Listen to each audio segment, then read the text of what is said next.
काशी सांसद प्रतियोगिता के पुरस्कार वितरण कार्यक्रम में आज हम सबको अपना मार्गदर्शन और आशीर्वाद प्रदान करने के लिए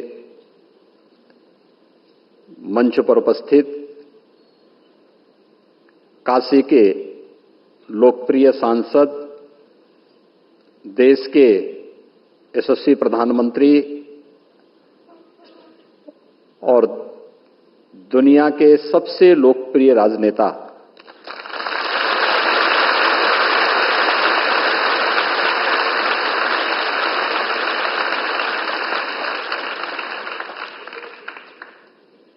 आदरणीय प्रधानमंत्री श्री नरेंद्र मोदी जी एक बार फिर से अपने काशी के इन विद्वानों और यहाँ के युवाओं के साथ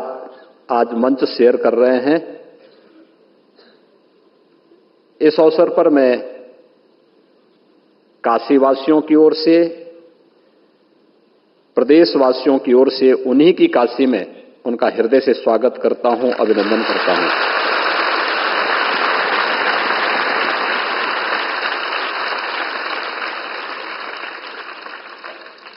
आदरणीय प्रधानमंत्री जी का काशी में आगमन दुनिया की सबसे प्राचीन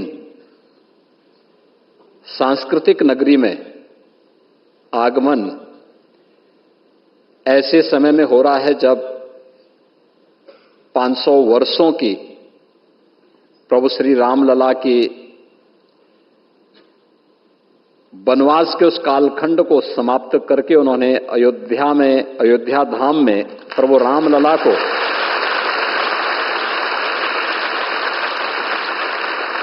अपनी दूरदर्शिता, अपनी वचनबद्धता और अपने ही कर कमलों से विराजमान होकर के वे काशी में आए हैं। तो हम सब काशी वासियों का तो दायित्व बनता है कि हम आदरणीय प्रधानमंत्री जी का इस अवसर पर और भी स्वागत करें, अभिनंदन करें। और मैं इस अवसर पर आप सबकी ओर से हृदय से अभिनंदन करता हूं, स्वागत करता हूं।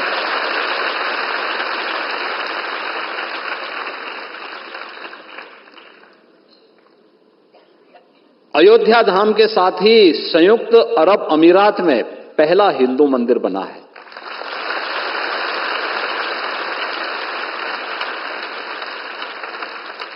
अभी गत सप्ताह ही आदरणीय प्रधानमंत्री जी उस मंदिर, उन्हीं की प्रेरणा से वो मंदिर बना है, उन्हीं के प्रयास से बना है और उसका भी लोकार्पण करके काशी में पधारे हैं। काशी तो मंदिरों का ही शहर है। अब काशी की आभा वैश्विक मंच पर किस रूप में सांस्कृतिक रूप से बुलंद हो रही है। संयुक्त अरब अमीरात में अबू धाबी में बना हुआ मंदिर भी इसका एक नया उदाहरण है। इसलिए भी मैं आप सबकी ओर से, प्रदेशवासियों की ओर से उनका अभिनंदन और आभार व्यक्त करता हूं। पिछले 10 वर्ष में काशी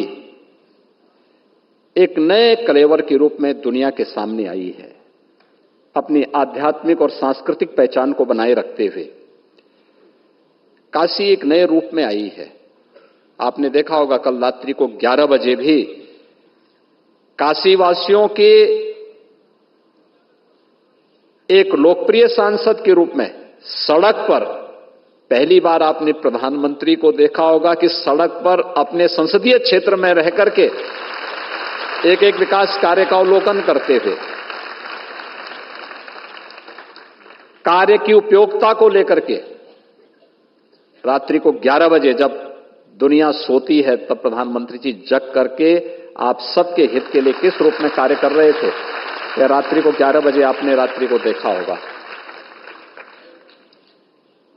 और इस दौरान भी एक राजनेता कैसे जनमानस का विश्वास अर्जित कर सकता है। विकास के साथ साथ काशी को एक नया रूप तो दिया ही,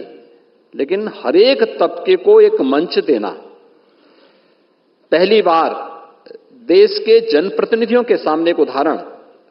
ये सांसद खेलकूद प्रतियोगिता भी होनी है, सांसद सांस्कृतिक कार्यक्रम की प्रतियोगिता भी होनी है, संस्कृत वेद की प्रतियोगिता भी होनी है और साथ साथ फोटोग्राफी की भी प्रतियोगिता होनी है, क्योंकि फोटो बहुत कुछ कह देता है। ये सभी प्रकार की प्रतियोगिताओं को समेटे हुए आज अपना मार्गदर्शन प्रदान करने के लिए स्वयं प्रधानमंत्री जी का आशीर्वाद यहां पर हम सबको प्राप्त हो रहा है। इस अवसर पर मंच पर उपस्थित हैं भारतीय जनता पार्टी के प्रदेश अध्यक्ष और विधान परिषद के माननीय सदस्य चौधरी भूपेंद्र सिंह जी, काशी विश्वनाथ न्यास परिषद के अध्यक्ष प्रोफेसर नागेंद्र पांडे जी, काशी विद्वत परिषद के अध्यक्ष प्रोफेसर वशिष्ठ त्रिपाठी जी, प्रदेश सरकार के मेरे साथ सहयोगी मंत्रीगण श्री रविंद्र जायसवाल जी, श्री दयाशंकर मिश्र दयालु जी, माननीय विधायक डॉक्टर नीलकंठ तिवारी जी और माननीय विधायक श्री सौरभ श्रीवास्तव जी, उपस्थित काशी के हमारे सभी विद्वज्जन, नौजवान साथियों, में इस पूरे कार्यक्रम को सचमुच बहुत ही प्रेरणादायी अवसर है। अमूमन होता है कि जनप्रतिनिधि का मतलब क्या होता है, बहुत होता है कि वो अब विकास के लिए एक प्रयास कर लेता है, हो न हो वह अपना एक उसका होता है, लेकिन नियमित रूप से एक सांसद के रूप में, एक जनप्रतिनिधि के रूप में काशी से जुड़ाव, काशी वासियों के हितों के लिए कार्य करना, काशी की पुरातन आध्यात्मिक और सांस्कृतिक विरासत को वैश्विक मंच पर एक नई प्रतिष्ठा प्रदान करना और साथ साथ इन तमाम प्रकार की प्रतियोगिताओं के माध्यम से समाज के अलग अलग तबके के लोगों को जोड़ करके उन कार्यक्रमों को एक नया स्वरूप प्रदान करके काशी और जो काशी हिंदू विश्वविद्यालय के स्वतंत्रता संग्राम सेनानी इस सभागार में हम एकत्र हैं, तो सरदेव मालवीय जी की इस विरासत को सर्व विद्या की राजधानी काशी होगी, तो यह कार्यक्रम भी उसी का एक मूर्त रूप है।